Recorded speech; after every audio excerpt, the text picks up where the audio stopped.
Donc, on a vu dans le cours précédent que quand on souhaitait utiliser un framework de mapping relationnel, on avait un certain nombre de questions à se poser. La première est celle qu'on vient de voir en JPA, qui est quelles sont les classes qui doivent devenir des entités et comment on mappe ces entités en JPA avec Attentity.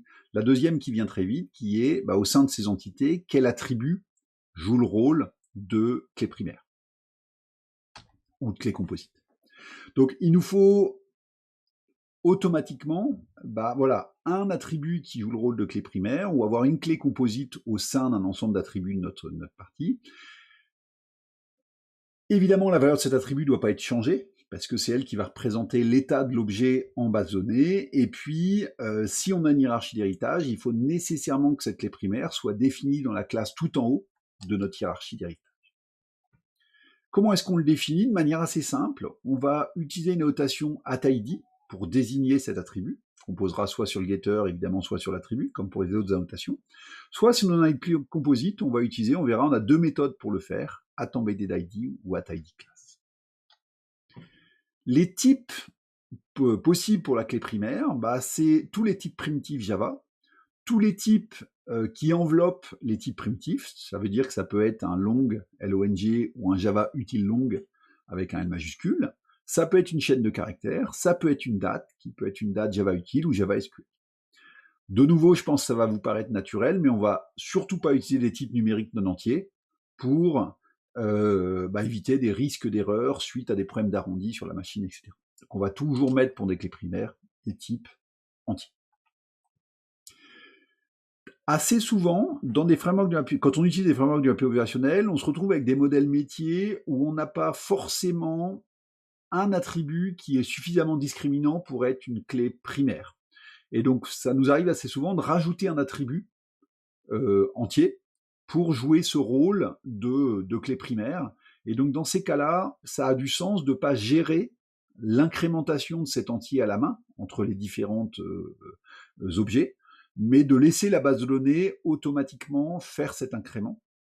Et donc pour ça, on va utiliser une notation qui s'appelle addGenerated_value, qu'on va pouvoir spécialiser en mettant la stratégie qu'on va utiliser pour auto-générer ces entiers très souvent.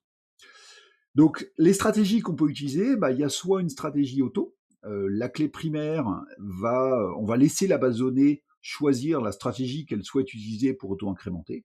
Soit on va pouvoir utiliser d'autres stratégies, une stratégie de type séquence, de type identity, de type table, etc. pour paramétrer, contrôler la façon dont on va auto-incrémenter cet identifiant. Ce qui va nous amener ce genre d'annotation un peu plus complexe là aussi. Donc là, c'est un petit exemple pour montrer ce que ça veut donner. On peut avoir sur un ID, on peut se dire qu'on souhaite une stratégie séquence avec un générateur particulier qui est AMSEC, qui va être défini au sein de notre programme, etc. Pour être transparent, moi, je n'ai pas rencontré tant de fois que ça le besoin de piloter par moi-même l'auto-incrémentation des objets en base, à part des fois dans le domaine de l'assurance, où là, il y avait des règles un peu strictes sur la façon d'auto-incrémenter des contrats, des choses comme ça. Et dans ce cas-là, ça a du sens d'utiliser les fonctionnalités fournies par JPA plutôt que faire ça en externe et gérer à la main, qui peut être plus risqué d'un point de vue erreur.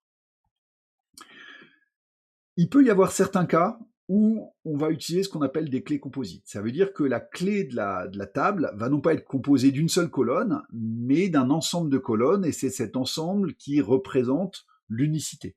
Par exemple, pour une personne, son nom, son prénom, sa date de naissance, c'est ça que je souhaite utiliser comme clé primaire au sein de ma base. C'est peu recommandé dans le monde du mapping relationnel, entre autres parce qu'au plus on va avoir assez souvent, on va avoir besoin d'interroger et de faire des tests d'égalité sur la clé primaire. Et donc, si on a besoin de faire une comparaison un peu complexe sur 4-5 attributs, ça risque de ralentir le comportement du framework.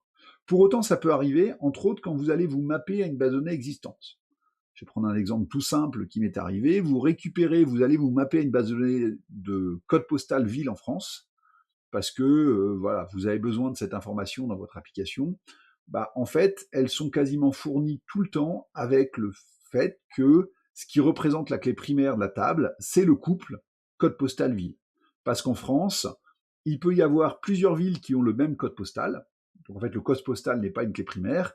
Et évidemment, on peut avoir plusieurs villes qui ont le même nom. Et donc, c'est pas elles qui représentent l'unicité de la base. Par contre, il est impossible d'avoir deux villes distinctes qui ont le même code postal et le même nom de ville. Ça, c'est interdit. Donc, c'est souvent ça la clé primaire. Dans ce cas-là, on a deux possibilités pour le faire, soit en utilisant la notation at_id class, soit en utilisant la notation at_embeddedID et ant_embeddable.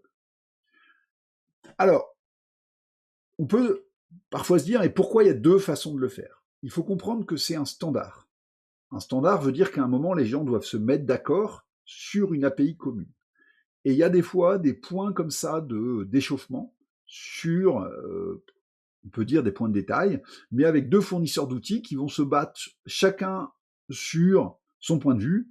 Et au bout d'un moment, parce qu'on n'arrive pas à les réconcilier, on dit dans le standard, les deux sont possibles. C'est le cas ici. Donc, dans les deux cas, pour ce qui va représenter la clé composite, il va nous falloir une classe à part qui va contenir tous les attributs de cette clé composite. Cette classe doit être publique, elle doit avoir un constructeur sans paramètres, elle doit être serialisable, elle doit redéfinir equal chcode proprement. Dans le cas où on va utiliser la notation at_embeddedID et at_embeddable, cette classe qu'on a rajoutée, qui contient les informations de la clé primaire, on va la taguer at_embeddable. Dans la classe métier, on va avoir un attribut qui est typé par cette nouvelle classe qu'on a codée, qu'on va taguer at_embeddedID. Ça va donner ça. Imaginons que pour mon employé, la clé primaire, ce soit le nom et la date de naissance. Et ben, je vais créer ma classe employé PK, qui aura mes deux champs, qui aura surchargé, equal, hcode en fonction de ces champs, etc. Je vais la taguer at_embeddable. Et puis, eh ben, je vais faire l'effort de définir un attribut que je vais taguer at_embeddedID pour la classe employé PK. Avec la deuxième méthode, at_id_class, ça va ressembler beaucoup. J'ai toujours ma classe employé PK, elle n'aura aucune annotation.